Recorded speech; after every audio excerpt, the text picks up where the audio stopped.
Pemirsa, praktik korupsi salah satunya menyasar berbagai proyek infrastruktur di daerah. Sejumlah kepala daerah pun tersandung kasus korupsi infrastruktur. Pemirsa, rekan saya Ahmad Brody akan menyampaikan informasi selengkapnya untuk Anda. Dodi, silakan. Ya baik, terima kasih Doni. Dan pemirsa, awalnya kita akan lihat dulu beberapa contoh kepala daerah yang tersangkut kasus korupsi proyek infrastruktur. Yang pertama ada Anas Mamun, Gubernur Riau, tertangkap tangan menerima suap dalam kasus alih fungsi kawasan hutan Riau pada 2014. Selanjutnya kepala daerah lain, Ilham Arif Sirajudin, Wali Kota Makassar. Ini korupsi instalasi PDAM Makassar tahun anggaran 2006 sampai 2012. Kemudian yang selanjutnya ada Rahmat Yasin, Bupati Bogor. Pemirsa, kasus suap rekomendasi izin tukar-menukar kawasan hutan di Bogor. Kemudian ada juga Ade Suara, Bupati Karawang. Ini kasus pemerasan terkait izin penerbitan Surat Persetujuan Pemanfaatan Ruang atau SPPR. Kemudian ada Zaini Aroni, Bupati Lombok Barat. Kasus pemerasan izin pengembangan kawasan wisata di Desa Buunmas, Kecamatan Sekotong, Lombok Barat. Dan ada satu lagi, yaitu Yesaya Sombuk, Bupati Biak Numfor, menerima suap proyek pembangunan rekonstruksi talut abrasi pantai pada Kementerian PDT. Sekarang kita coba lihat modus tersangka korupsi apa saja. Ini menurut ICW, ada 11, kita akan coba bahas beberapa di antaranya. Penggelapan, pemirsa, penggelapan. Berdasarkan data dari ICW dari tahun 2010 sampai 2015, artinya ada sekitar 5 tahun gitu, ada 878 kasus korupsi yang menggunakan modus penggelapan atau 21% dari seluruhan jenis modus. Dan dari tahun 2010 sampai 2015, kasus korupsi yang menggunakan modus penggelapan itu telah merugikan negara sebanyak 17,7 triliun rupiah.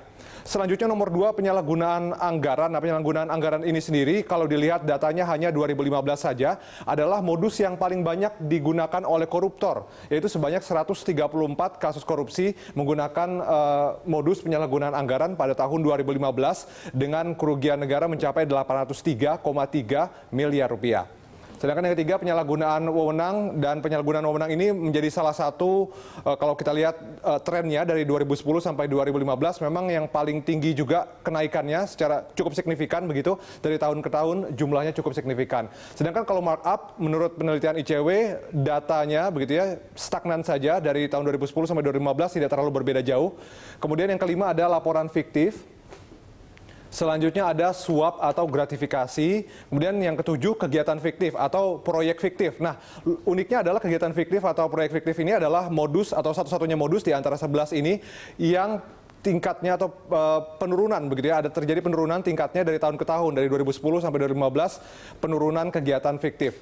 Kemudian pemotongan, ini mungkin kita bisa jelaskan sedikit, misalnya ada instansi, entah itu pemerintah atau pemerintah daerah, begitu memberikan dana dengan angka tertentu, begitu, tapi kemudian itu biasanya dipotong oleh pihak perantara. Nah, biasanya pihak perantara itu menggunakan dalih biaya administrasi, biasanya untuk mengambil dana dari hibah seperti itu. Dan kemudian yang nomor 9, markdown, ini mungkin kita sedikit bisa jelaskan juga, biasanya mungkin ada orang atau instansi yang diharuskan untuk melaporkan penghasilan atau pendapatan tertentu kepada sebuah instansi, tapi kemudian misalnya saja angkanya yang harus dilaporkan adalah 1 juta, tapi kemudian yang dilaporkan hanya 900.000 rupiah, artinya sisanya atau selisihnya itu kemudian biasanya masuk kantung sendiri. Selanjutnya yang 10, pemerasan sudah cukup jelas, dan kemudian pungutan liar juga sudah cukup jelas. Nah, ini yang paling update arahan Presiden Jokowi terkait dengan kebijakan. Ada 5 ya kemarin. Yang pertama adalah kebijakan diskresi ini tidak bisa dipidanakan. Kemudian yang kedua, terkait tindakan administrasi pemerintahan harus bisa dibedakan. Adanya niat melakukan pencurian atau maladministrasi. Nah, kalau nanti memang terbukti orangnya begitu, orangnya melakukan maladministrasi, maka nanti mungkin tidak perlu dipidanakan, tapi kemudian bisa diperdatakan. Artinya orang itu nanti hanya perlu untuk mengembalikan kerugian negara sesuai dengan maladministrasi yang dilakukan. Bahkan rencananya nanti akan ada peraturan pemerintah atau peraturan Menteri Dalam Negeri untuk mengatur tata cara atau mekanisme pengaturan pengembalian kerugian negara oleh orang yang melakukan maladministrasi. Kemudian yang ketiga, kerugian yang dinyatakan BPK masih diberi peluang selama 60 hari untuk dibuktikan kebenarannya. Dan catatan lainnya adalah selama 60 hari ini berjalan tidak boleh ada intervensi sedikit pun dari para penegak hukum, polisi, jaksa, dan sebagainya. Kemudian nomor 4, kerugian negara haruslah konkret, artinya memang harus diteliti betul apakah memang benar-benar ada niat mencuri atau maladministrasi begitu. Artinya tidak boleh berdasarkan asumsi, berdasarkan persepsi, atau berdasarkan praduga. Kemudian yang terakhir, kasus yang tengah disidik tidak perlu diekspos ke media secara berlebihan sebelum dilakukan penuntutan. Ini meskipun ada euforia dari publik, ada tuntutan dari publik begitu, kalau memang kasusnya masih disidik dan belum selesai, maka media tidak boleh menggembar-gemborkannya, begitu, tidak boleh mengeksposnya. Ya, demikian Doni informasi yang kami miliki terkait dengan kriminalisasi hantui diskresi. Kembali ke Anda di studio. Baik, terima kasih Dodi atas ulasannya yang lengkap dan komprehensif. Dan pemirsa, sebelum kita lanjutkan diskusi, saya akan menyampaikan informasi berikut ini. Presiden Joko Widodo menyatakan perlu ada pemahaman dari penegak hukum di daerah untuk mendukung kebijakan pembangunan infrastruktur. Presiden berharap pertumbuhan ekonomi bisa terus ditingkatkan dengan berbagai keberhasilan proyek di daerah. Namun kenyataannya, Presiden masih menerima keluhan kepala daerah yang khawatir kebijakannya nanti akan dikriminalisasi. Kembali kita simak pernyataan Presiden Joko Widodo. Saya kira 5 hal ini yang sudah saya sampaikan setahun yang lalu. Evaluasi perjalanan setahun ini, saya masih banyak sekali mendengar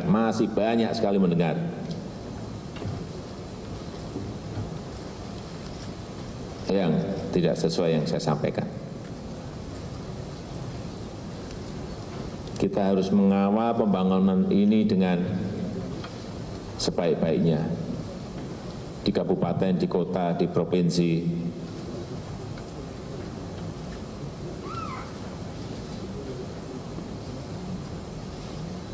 termasuk di pusat.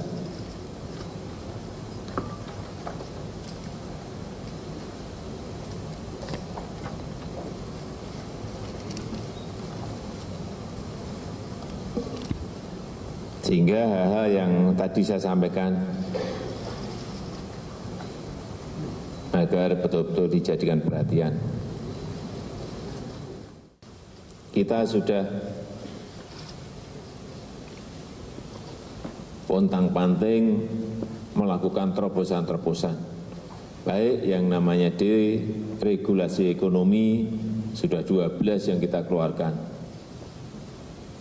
Kemudian terobosan yang berkaitan dengan amnesti pajak juga sudah kita keluarkan.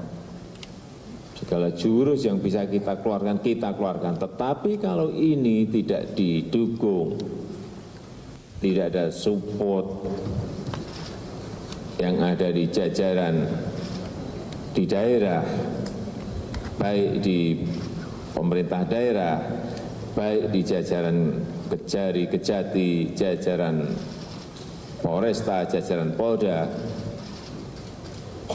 ya tidak jalan. Sekali lagi, semuanya harus segaris, semuanya harus seirama, sehingga orkestrasinya menjadi sebuah suara yang baik. Pemirsa, saya sudah terhubung melalui sambungan telepon dengan Ketua Umum Asosiasi Pemerintah Kabupaten Seluruh Indonesia atau APKASI. Sudah bergabung bersama kita Mardani H. Maming yang juga saat ini menjabat sebagai Bupati Tanah Bumbu, Kalimantan Selatan. Pak Mardani, selamat malam. Halo, selamat malam, Mas. Ya, Pak Mardani, ini Presiden sudah memberikan sinyal, memberikan dukungan bagi kepala daerah untuk jangan khawatir nanti kalau ada kekhawatiran dikriminalisasikan oleh aparat penegak hukum kita. Tapi apakah yang bisa Anda berikan sebagai sinyal bahwa Presiden itu bisa memberikan dukungan positif sehingga kepala daerah kita bisa langsung tancap gas, Pak? Oh ya, ini disambut positif oleh para bupati-bupati yang ada di daerah, khususnya juga pengurus APKASI di Indonesia, bahwa kita tahu Pak Presiden pernah jadi wali kota, beliau pernah jadi gubernur, sehingga beliau bisa merasakan apa yang dirasakan teman-teman di daerah.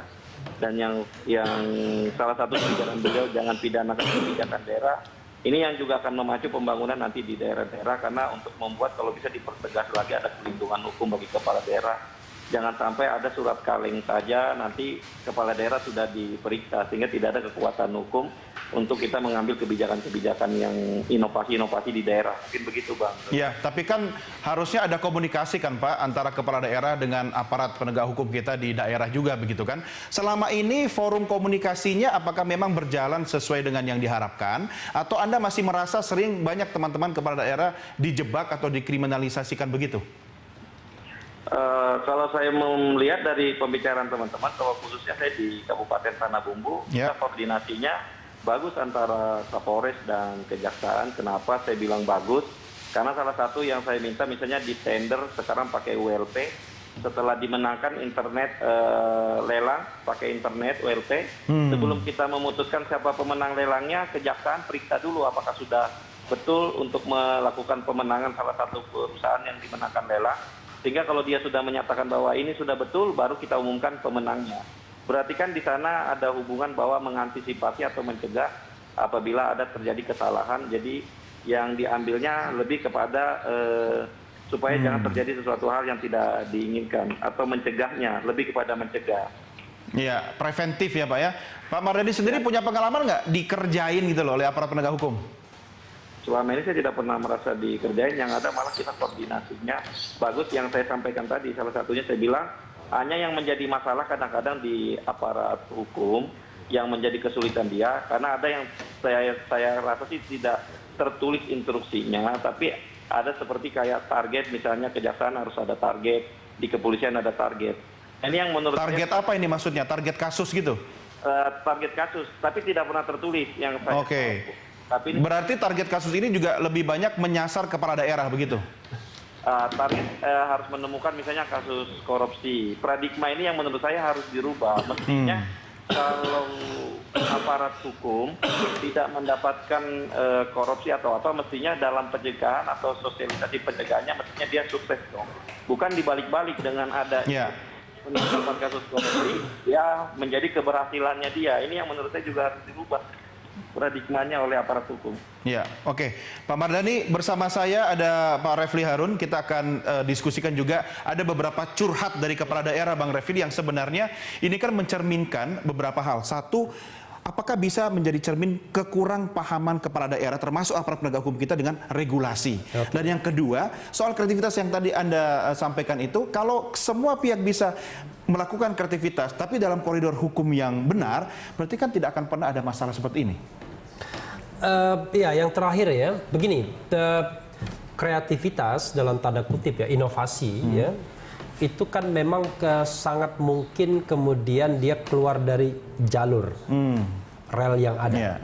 Karena yang namanya inovasi itu kan kadang-kadang sesuatu yang barangkali belum terencana, tetapi kemudian dia dibutuhkan karena kondisi, karena keadaan, ya karena munculnya pikiran baru. Sebagai contoh misalnya kita memplan A, ternyata di lapangan memplan A itu tidak mungkin bisa kita lakukan, lalu kita melakukan plan B. Nah, kadang-kadang untuk plan B itu kan harus ada dasar hukumnya. Betul. Kalau seandainya cukup waktu untuk membuat dasar hukum tersebut. Tapi kalau tidak cukup waktu misalnya karena tindakan itu harus segera dilaksanakan, misalnya kita mau melakukan event besar misalnya, di anggaran harus membeli peralatan A, ternyata di lapangan kita tidak butuh, kondisinya berbeda, kita harus switch ke peralatan B misalnya. Ketika diperiksa loh, kenapa B dan lain sebagainya. Nah, padahal itu kan tindakan diskretif sesungguhnya di luar perencanaan, ya. Tetapi kemudian karena tidak ada niat buruknya, harusnya kan tidak dipidanakan. Dan butuh keberanian untuk melakukan itu. Keberanian untuk melakukan itu. Nah, kalau kepala daerah cuma main aman, nggak mungkin melakukan. Kalau kepala daerah mau main aman, maka kemudian apapun kemudian tidak jalan. Saya tidak mau karena ini tidak ada di anggaran dan lain sebagainya. Bisnis as usual aja. Jadi memimpin administrasi aja. Kalau kita begitu, itu namanya bukan pemimpin, bukan leader. Jadi salah satu ciri leader atau keberanian mengambil risiko dan kemudian bertanggung jawab atas tindakan yang diambilnya. Tapi kalau tindakan itu didasarkan niat yang baik, ya insya Allah kemudian tidak akan menghadapi masalah dan harus dilindungi. Jadi pernyataan Presiden Jokowi ini itu harus melindungi orang-orang seperti ini. Iya, tadi ada statement dari Pak Mardhani, ini kalau kita bicara tentang target dari aparat penegak hukum kita. Nah, ini bagaimana? Ya, itu yang juga menurut saya keliru ya. Kadang-kadang selama ini saya juga mendengar, kadang-kadang baik itu kepolisian maupun kejaksaan di daerah ditarget. Paling tidak setahun berapa kasus korupsi yang selesai dan lain sebagainya. Loh, kalau memang kasusnya ada ya memang harus perlu ditarget. Jangan dicari-cari. Ya. Tapi jangan dicari-cari. Kalau misalnya tidak ada kasus korupsi ya dilaporkan tidak ada. Jangan sampai kemudian kasus korupsi itu dibuat-buat. Karena kalau misalnya kita menggunakan 3 pendekatan untuk menyatakan orang sebagai tersangka, maka semua orang akan tersangka. Pertama, ya, unsur melawan hukum.